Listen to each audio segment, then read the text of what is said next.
Picture this: 9 bodies scattered across a frozen wasteland, their tent sliced open from the inside like desperate claws tearing through fabric. Some barefoot in -40 degrees, others missing eyes and tongues, all carrying traces of radiation that science still struggles to explain. What force could make experienced mountaineers flee into certain death, abandoning everything they needed to survive? What did they see in that cursed mountain that February night in 1959 that was worse than freezing to death in the Siberian wilderness?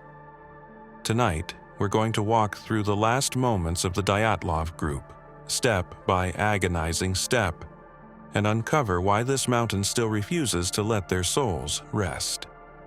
But first, if you're drawn to the darkest corners of human experience, to stories that remind us how thin the line between civilization and chaos really is, hit that subscribe button. Because what you're about to hear will change how you see isolation, trust, and the terrifying fragility of human life forever. The year is 1959, and the world feels simultaneously infinite and claustrophobic. The Cold War has wrapped reality in paranoia, and in the Soviet Union, questioning authority isn't just discouraged, it's dangerous. Against this backdrop of fear and control, 9 young souls decide to venture into one of Earth's most unforgiving landscapes, the northern Ural Mountains. Their leader, Igor Dyatlov, 23 years old with eyes that sparkle with the kind of optimism that only youth can sustain, believes that conquering nature will somehow make them larger than the suffocating world around them. Can you imagine that feeling? That desperate need to prove you exist by throwing yourself against something vast and indifferent?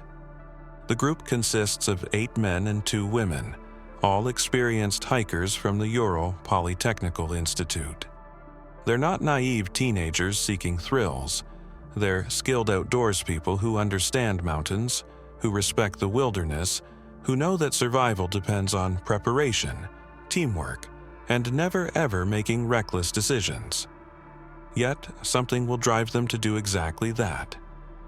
As they pack their equipment in late January, checking and double-checking their supplies, none of them can imagine that they're essentially preparing their own funeral. The irony cuts deep. Every careful calculation, every backup plan, every safety measure will prove utterly meaningless against whatever waits for them in that desolate place. The mountain they're heading toward has a name that should have been a warning, Kholat Syakhl, which in the local Mansi language means dead mountain. The indigenous people have avoided this place for generations, passing down stories of strange lights, unexplained sounds, and an overwhelming sense of wrongness that seems to emanate from the very rocks and snow. But Soviet rationalism has no room for indigenous wisdom or ancestral fear. Progress demands that superstition bow to science, that fear yield to human determination. How tragically wrong they would prove to be. By February 1st, 1959, the group has been trekking for several days through increasingly hostile terrain. One member, Yuri Yudin, has fallen ill and turned back, a decision that will save his life and haunt him forever. He becomes the sole survivor not through courage or skill, but through the cruel lottery of a stomach ailment. Can you imagine living with that knowledge? That your moment of weakness became your salvation while your friends marched towards something unspeakable? The remaining 9 push forward into a landscape that seems designed to break human spirit. The temperature plummets to -25 Fahrenheit, and the wind carries a sound like screaming that might be meteorological, or might be something else entirely. The snow is so deep it swallows their legs to the knee with each step, and the effort of moving forward becomes a meditation on human endurance. Each breath burns their lungs.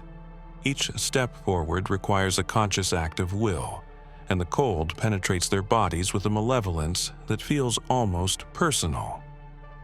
That final day, February 1st, they make a decision that puzzles investigators to this day. Instead of camping in the relative safety of the forest below, they choose to pitch their tent on the exposed slope of the mountain. It's a choice that violates every rule of winter survival, and these weren't beginners who might make such an error. Did they see something in the trees that made the exposed mountainside seem safer?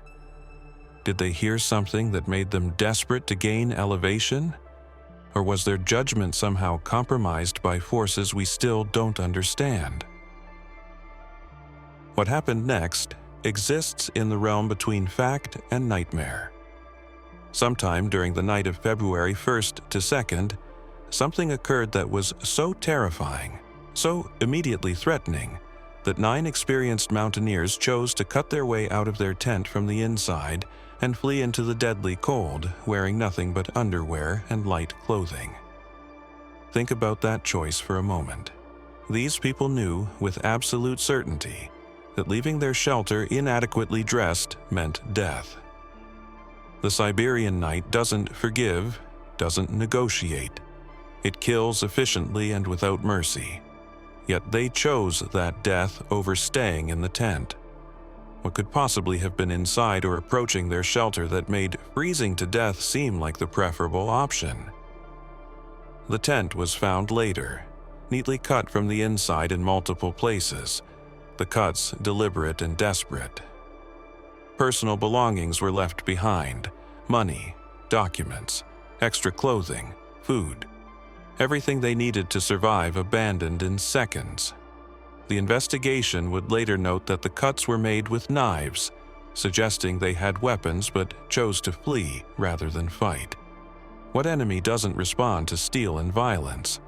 The 9 moved as a group initially, their footprints in the snow telling a story of organized retreat rather than panicked flight. They walked, they didn't run, suggesting whatever threatened them didn't require immediate physical escape but rather distance. Lots of distance. Their tracks led downhill toward the forest, and for the first 100 meters the footprints showed they were moving together, looking out for each other even in extremity. But the mountain had only begun to toy with them. About a kilometer from their tent, something happened that split the group. The footprints, which investigators would follow like breadcrumbs through a fairy tale turned nightmare, suddenly diverged. Some continued toward the forest, others veered off in different directions. Was this a planned separation, or did something scatter them like frightened animals? The snow preserves no evidence of what might have caused this division, leaving only the terrible mathematics of isolation. 9 became smaller groups. Smaller groups became individuals, and individuals faced the infinite indifference of the mountain alone. 2 of them, Yuri Krivonishenko and Yuri Doroshenko, made it to the tree line where they attempted to build a fire under a large cedar. They climbed the tree, breaking off branches, their hands leaving traces of blood on the bark as the cold made their flesh brittle as glass. They succeeded in starting a small fire, a tiny defiance against the vast cold, but it wasn't enough. They died there together, one found in his underwear, the other in just his underwear and a torn shirt. The fire continued to burn long after they were gone, a memorial that no one would see until the search team arrived weeks later. But here's where the story becomes even more disturbing. 3 other members of the group, Igor Dyatlov, Zinaida Kolmogorova, and Rustem Slobodin, were found at various points between the cedar tree and the tent. They had been trying to return. Think about what that means. After whatever drove them from their shelter, after the cold had begun to kill them, they decided to go back. They turned around and started the impossible journey uphill through deep snow, inadequately dressed, their bodies already shutting down from hypothermia. What could have changed that made the tent seem safe again? Or had whatever threatened them simply moved on, leaving them to choose between certain death by cold or possible death by returning to face the unknown? The most disturbing discoveries were yet to come. 4 members of the group, Lyudmila Dubinina, Alexander Kolevatov, Nikolai Thibault-Brignol, and Alexander Zolotaryov, were found 2 months later in a ravine about 75 meters from the cedar tree. Unlike the others, they had been better dressed, wearing clothes that had been taken from the bodies of their dead friends. This suggests a level of survival thinking, a grim pragmatism that shows they were still rational, still fighting for life even as everything fell apart around them. But their injuries tell a story that defies conventional explanation. Lyudmila Dubinina was missing her tongue and eyes, soft tissues that could have been removed by scavenging animals, or something else entirely. Nikolai Thibault-Brignol had massive skull fractures that would have required tremendous force to inflict. Alexander Zolotaryov and Lyudmila Dubinina both had severe chest injuries, with ribs broken and internal organs damaged, as if they had been crushed by enormous pressure. The medical examiner compared the force required to that of a car crash, but there were no cars on that mountain, no machinery, no obvious source of such devastating impact. Most unnervingly, some of the clothing and tissue samples from the 4 showed traces of radioactive contamination. In 1959, this was not something that could be easily explained away. Nuclear testing was happening elsewhere in the Soviet Union, but this mountain was hundreds of miles from any known test sites. Where did the radiation come from? What had they encountered that left them not just dead, but contaminated? For over 60 years, investigators, scientists, and amateur sleuths have proposed theories to explain what happened on Dead Mountain. Each explanation solves some aspects of the mystery while creating new problems, new impossibilities. An avalanche could explain the injuries and the urgent need to flee the tent, but the slope wasn't steep enough, the snow conditions weren't right, and avalanche victims don't typically scatter across kilometers of terrain. Military testing could explain the radiation and the injuries, but why would the Soviet government conduct experiments so close to civilian hiking routes? And why leave the evidence so visible? Some have suggested infrasound, low-frequency sound waves that can cause panic, nausea, and irrational behavior in humans.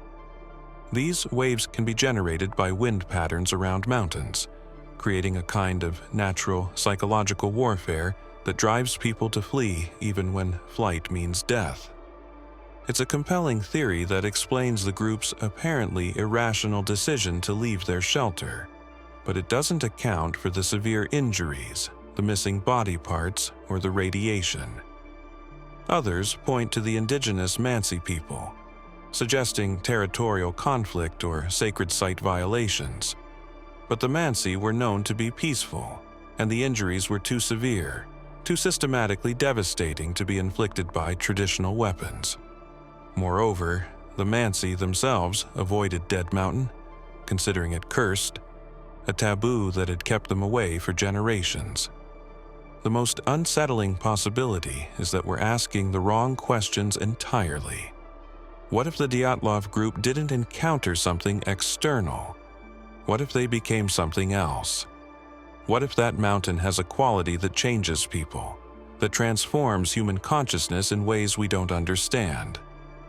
The idea sounds like science fiction, but consider this.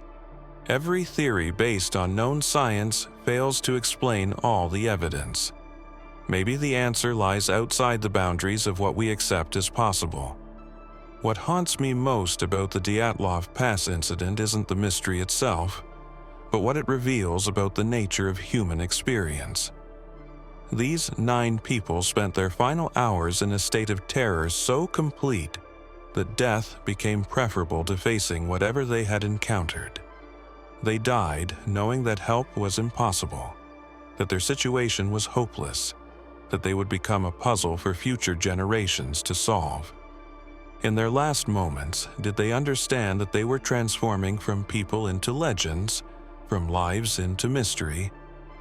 The mountain itself seems to have absorbed their terror, becoming a repository for human fear that transcends the physical deaths that occurred there. Visitors to Dead Mountain report overwhelming feelings of dread, inexplicable anxiety, and the sensation of being watched by unseen eyes. The landscape has become contaminated not with radiation, but with the psychic residue of those final hours of panic and desperation. Places can hold memory, can trap the emotional echoes of traumatic events, turning geography into psychology. This is why the Dyatlov Pass incident endures in human consciousness.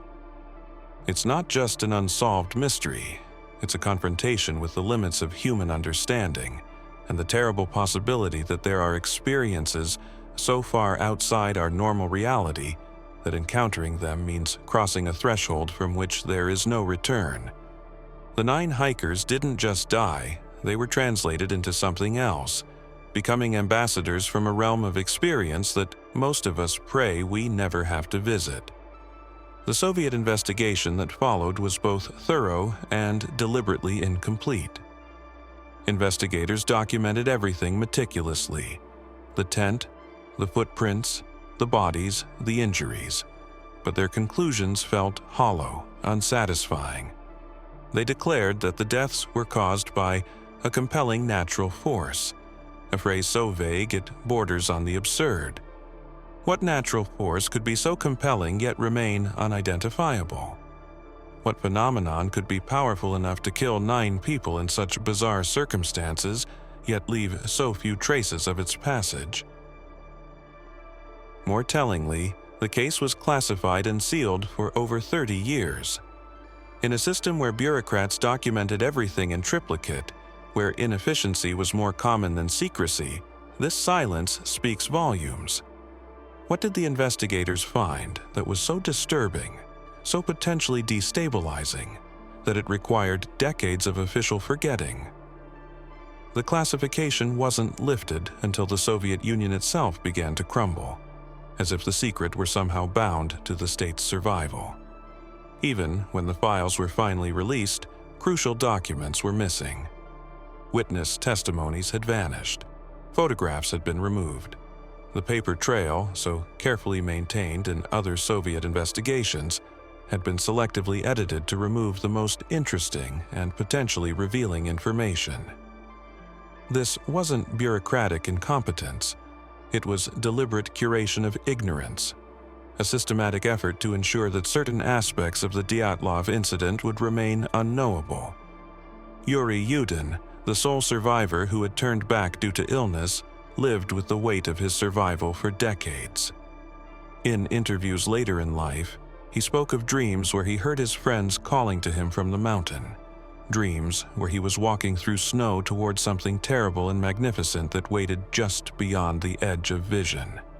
He became a keeper of their memory, the only person who could speak for those who had crossed into silence. But even Yudin couldn't explain what had happened. He could only testify to what his friends had been before they encountered whatever changed everything. The families of the dead were told almost nothing. In Soviet society, grief was expected to be private, controlled, politically convenient. The parents, siblings, and lovers of the Dyatlov group were left to construct their own understanding from fragments and rumors. They became unwilling participants in a larger silence, their personal losses subsumed into state secrets. Some spent years lobbying for information, for answers, for some official acknowledgement of what their loved ones had experienced. They were met with bureaucratic stonewalling and official indifference that felt like a second death, a killing of memory itself. What does it mean that this story continues to disturb us more than 60 years later? Why does the Dyatlov Pass incident feel more relevant now than ever before? Perhaps because we live in an age where the comfortable boundaries between known and unknown are dissolving faster than ever. Our technologies reveal new mysteries even as they solve old ones. Our understanding of consciousness, of reality itself, becomes more complex and more uncertain with each scientific breakthrough. The 9 hikers represent something we all fear: the possibility that our rationality, our preparation, our human cleverness might prove utterly inadequate when confronted with forces that operate outside our understanding. They were us at our best: young, strong, intelligent, experienced, working together. And they were obliterated by something that left barely a trace of its passing. If it could happen to them, it could happen to anyone. If their expertise and caution couldn't protect them, what could protect us? The mountain still stands, still draws visitors who come seeking answers or simply to feel close to mystery. Some report strange experiences, lights in the sky, sounds that don't match any known phenomenon, equipment malfunctions that suggest electromagnetic interference from unknown sources. Others feel nothing unusual but carry away a sense of unease that persists long after they've returned to civilization. The place has become a pilgrimage site for those who need to confront the reality that some questions may never be answered, that some doors once opened can never be closed. Would you go there? Would you pitch your tent on that slope, knowing what happened to those who came before? The question isn't really about physical courage. It's about whether you could sleep in a place where the very landscape seems to have been contaminated by human terror. Could you close your eyes in a location where 9 people experienced something so awful that death became a relief? The mountain asks us to confront not just the unknown, but the unknowable, the aspects of existence that remain forever beyond human comprehension. Among the most haunting pieces of evidence are the photographs found in the cameras recovered from the site.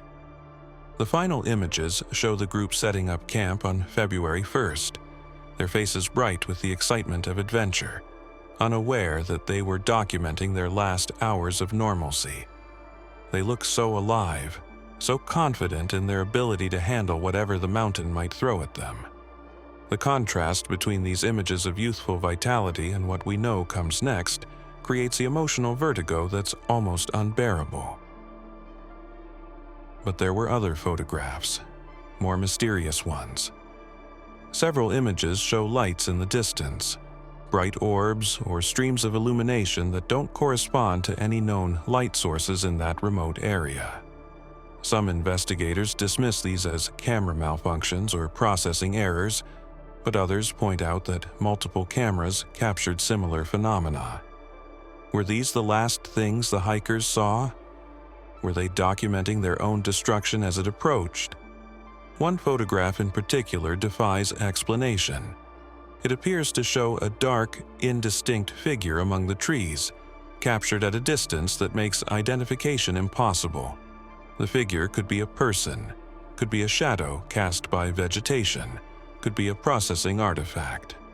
But its presence in the final roll of film creates an unsettling sense that the group wasn't alone on the mountain, that something was watching them even as they went about the mundane business of setting up camp and preparing for what they thought would be just another night in the wilderness. What the Dyatlov Pass incident reveals about human psychology is perhaps as disturbing as the mystery itself. When confronted with evidence that challenges our understanding of reality, we become creative in ways that protect our worldview. We propose theories that stretch plausibility rather than admit that some events might be genuinely inexplicable. We prefer comfortable lies to uncomfortable mysteries. We would rather believe in secret military experiments, unknown animals, or collective psychosis than acknowledge that we might be living in a universe where the impossible occasionally intrudes into the everyday. The need to solve the Dyatlov mystery reflects our deep psychological requirement for closure, for narrative completion, for the assurance that every question has an answer. But what if this particular question doesn't? What if the 9 hikers encountered something that exists outside the boundaries of human understanding, something that cannot be explained because it operates according to principles we haven't discovered and perhaps cannot discover? The possibility is terrifying because it suggests that our rational, scientific worldview might be fundamentally incomplete. Consider how the mystery has evolved over time. Each generation of investigators brings new technologies, new scientific understanding, new theoretical frameworks to bear on the evidence. Yet the core mystery remains unsolved. If anything, modern analysis has made the incident more mysterious, not less. Advanced forensic techniques reveal details that previous investigators missed, but these details only deepen the puzzle rather than resolving it. It's as if the mystery has a kind of immunity to human inquiry, a resistance to resolution that suggests something fundamental about the nature of the unknown. Tonight, as you lie in your bed in the safety of civilization, surrounded by the predictable hum of technology and the comforting presence of other humans nearby, remember the 9 souls who spent their final hours in a landscape that seemed designed to break human spirit. Remember that they were just like us, intelligent, prepared, confident in their ability to handle whatever challenges they might face. Yet something on that mountain was so overwhelming, so immediately threatening, that experienced mountaineers chose certain death over facing it. The Dyatlov Pass incident endures not because we can't solve it, but because it represents something essential about the human condition. We are small, fragile creatures in a vast universe that operates according to principles we barely understand. Most of the time, we can maintain the illusion that we're in control, that our knowledge and technology protect us from the unknown. But occasionally, something happens that strips away that illusion and reveals just how thin the membrane is between the familiar and the utterly alien. If you found yourself disturbed by this story, if it awakened something in you that recognizes the fragility of human existence and the vastness of what we don't know, then you understand why channels like this exist. We explore these dark corners not because we enjoy being frightened, but because confronting the unknown is part of what makes us human. Subscribe if you want to join others who aren't afraid to look into the abyss and acknowledge that sometimes it looks back. Share your own encounters with the inexplicable in the comments below, because stories like these remind us that we're all walking through a world far stranger and more dangerous than we usually dare to admit. The mountain is still there, Dead Mountain, Kholat Shachol. It waits in the frozen wilderness, holding its secrets, challenging anyone brave or foolish enough to seek answers where 9 others found only questions. The wind still howls across its slopes, carrying sounds that might be meteorological or might be something else entirely. And sometimes, in the depths of winter when the cold is at its most brutal, visitors report hearing voices calling from the darkness. 9 voices, forever trapped between the world of the living and whatever lies beyond, still trying to tell us what they saw in those final moments before the unknown claimed them forever. Perhaps that's the real horror of the Dyatlov Pass incident. Not that 9 people died, but that they died knowing something we can never know, carrying secrets that transformed death from an ending into a permanent question mark. They crossed a threshold that most of us will never approach, encountered something so far outside human experience that it can't be translated into words or images or theories that make sense to those of us who remain safely on this side of the mystery. So tell me, have you ever felt that presence in the darkness? That sense that something vast and unknowable is watching you from just beyond the edge of perception? Have you ever found yourself in a place where the familiar world seems to thin out, where reality feels less solid than it should? Share your stories in the comments below, because if the Dyatlov incident teaches us anything, it's that we're all walking through a world far stranger than we pretend. And sometimes the only way to survive the darkness is to acknowledge it exists.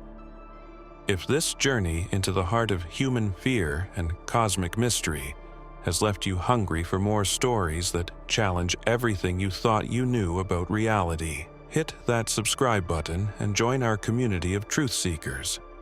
We don't just tell stories here, we excavate the buried fears that keep us awake at night. We explore the spaces between what we know and what we're afraid to discover. Because in a world that tries to convince us everything has an explanation, sometimes the most honest thing we can do is admit that some mysteries are meant to remain unsolved, some doors are meant to stay closed, and some mountains are meant to keep their dead. Until next time, remember, the darkness is always watching. And sometimes, just sometimes, it watches back.